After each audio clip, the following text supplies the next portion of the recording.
Hey guys, Corell Cooper here with On the Black, and I'm joined tonight by Taryn Cooper. How you doing, Coop?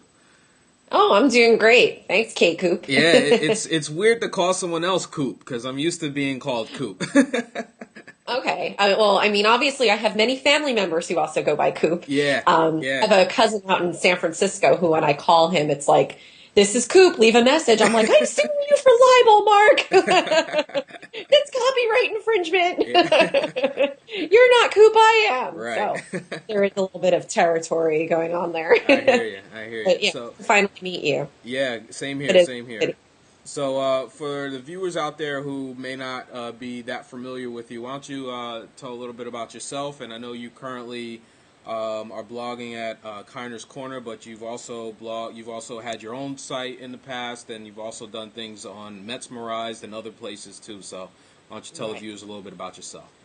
Oh, well, my background is I've been a Mets fan since I was 7 years old, and and I guess it was sort of like one of these deals with the devil that I had being a Mets fan, is that they were really good when I was a kid, but I had no idea that being a Mets fan was so masochistic, and most of the years it's like been more pain and more suffering, and it makes the good times worth it, but then you're kind of like, oh, what did I sign on for? Um, but I have been writing for Kinder's Corner. I'm a contributor at Mesmerized Online. And I also had my own personal blog, My Summer Family, which I retired the blog. I didn't retire from blogging, obviously. And I'm also doing a podcast with Kinder's Corner. It's called The Cult of Mets Personalities. And in the spring, we're launching a more national website called Baseball Prerogative. It was put together by Bill Ivey. He's a Cardinals fan out in St. Louis. Okay. And it's an all-women writer, editor, giving not so much the female perspective of baseball. It's just a women-focused writing blog, but, it's all baseball all the time. So I'm very excited about these upcoming projects. Cool, cool. That sounds interesting. Now, one question that I have to ask you, because I always see, like, if you go to Mets games and you're with your husband, you guys always have the teddy bear with you. And I like it. I mean, I think it's kind of cool, but tell me, what's the story behind that? Okay. Well, the bear's name is Joey. Okay. His full name is Jose Bertran. He was born in 2004 at Shea Stadium. It's actually my husband. My husband is also a Mets blogger, Ed Laro. He does Studious Mets. He's also a contributor at Kinder's Corner and Mesmerized Online. And technically, if you want to wax intellectual about it, Joey is the reason why Ed and I met. He was obviously, if you follow any of his sites and you follow my pictures, Joey's a very recognizable bear. He's the most famous bear, the hardest working bear in in Citi Field these days. And he's kind of like our good luck charm. We take him around. Everybody wants their picture with Joey. He goes on Mets tours with us. He visits them on the road. It's a neat little story. And the reason that I say I met Ed through Joey is because I was friends with Ed. We were, following each other's work for a long time. And I start seeing these pictures of this bear. And I'm like, who is this guy? He tells such funny stories. So I'm a storyteller by nature, and so is Ed. So, if you want to wax intellectual about it, we did meet because of Joey. Cool, cool. Well, I'm glad I know the story behind it now. That's cool. In the intro, you talked a little bit about the podcast that you guys do for Kinder's Corner, and I know recently you guys had the chance to interview former New York Met Gary Carter. Give me an idea of kind of what that was like, talking to, I guess you could say, one of the legends for Mets fans from the '86 team. Yeah, I mean, it was surreal to me because there were a few times in the interview that he would call me by my name. He would be say, "So Taryn, blah, blah, blah." And I was, for lack of a better term, I was mesmerized by him. Gary Carter was seriously my guy on the '80s team. I just loved him. So from a fan perspective, it was one of the coolest interviews that I ever had. But on the other hand, it was really interesting to hear his take on the '80s. And I feel like we really could have talked forever, but we only had a half an hour slot with him, which was fine.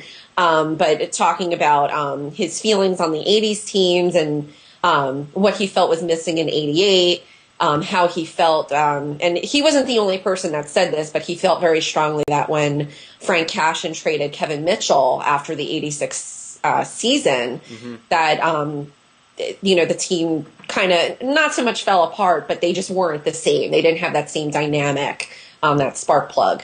And, and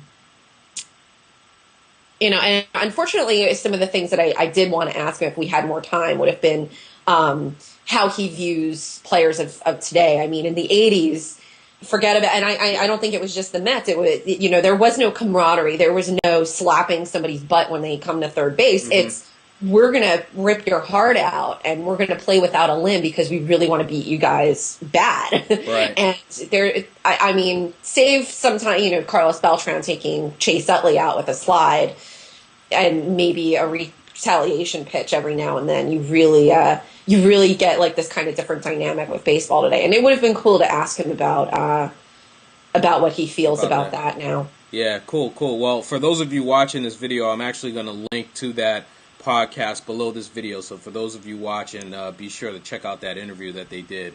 Now, talking about sort of like today's team and heading into the 2011 season, we've had a couple of disappointing years here as Mets fans. What are your expectations heading into 2011? I think, and I don't want to sound like a pessimistic fan, but I think my expectations are low, which is a good thing. Because every year my expectations were so high, thinking there's no way that what happened last year is going to happen again this year. And guess what? In 2008 we had a bit of what happened in 2007, but on a lesser scale. Right. It would have been just icing on the cake. Then 2009 happens, and that was just, I'm still suffering from post-traumatic Mets disorder from that.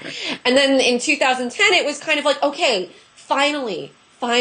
And then Carlos Beltran has his surgery, and it was sort of, this whole clandestine operation, and then Jose Reyes is out with thyroid disorder. It just seems like up against it. So this year, I have low expectations, but that's not a bad thing because I think they're really going to surprise us. We have two guys, and don't underestimate the power of a walk year. We have two guys in a walk year. Carlos Beltran, who I am convinced has had something to prove since 2008.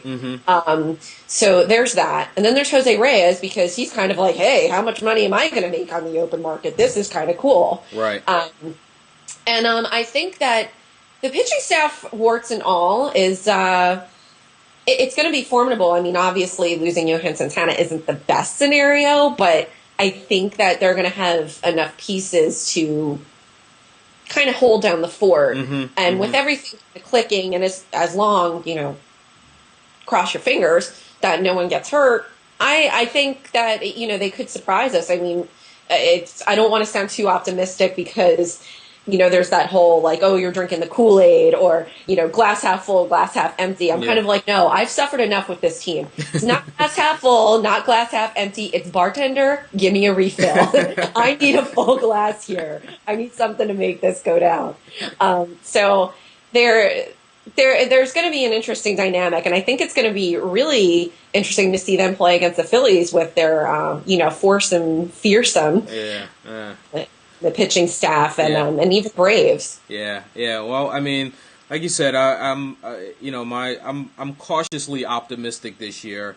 I'm not really expecting too much out of the team, but at the same time, if they're healthy, I don't see any reason why they can't be competitive. So, and you got to play the game. So we'll see what happens, I guess. In terms of spring training, before we started recording, I know you said that you weren't going to be going down to Port St. Lucie this year, but is there anyone in particular that, throughout spring training that you're looking forward to kind of see play during the spring that you're excited about seeing play? I don't really know if there's a particular player. In the podcast, some of the guys from Kiner's Corner interviewed former pitching coach Rick Peterson. Okay. Peterson was very high on Chris Capuano. Yeah. And I think I think seeing how he's going to play out and how the fifth man, if you will, and the pitching staff is going to play out, they're going to need, obviously, a place warmer until Johan gets back. So there's kind of like this fight, even though it's not really talked about with the fifth man in the pitching staff. And I think that the battle for who starts second base is going to be also interesting to kind of pan out. Luis Castillo, to me, I don't hate him. I just don't want him on the team. Right. And I think, we talk about these albatrosses of contracts, which obviously they're ugly. We have $18 million tied up between two players who just don't deserve it. And I know that it's flogging the dead horse. Yeah.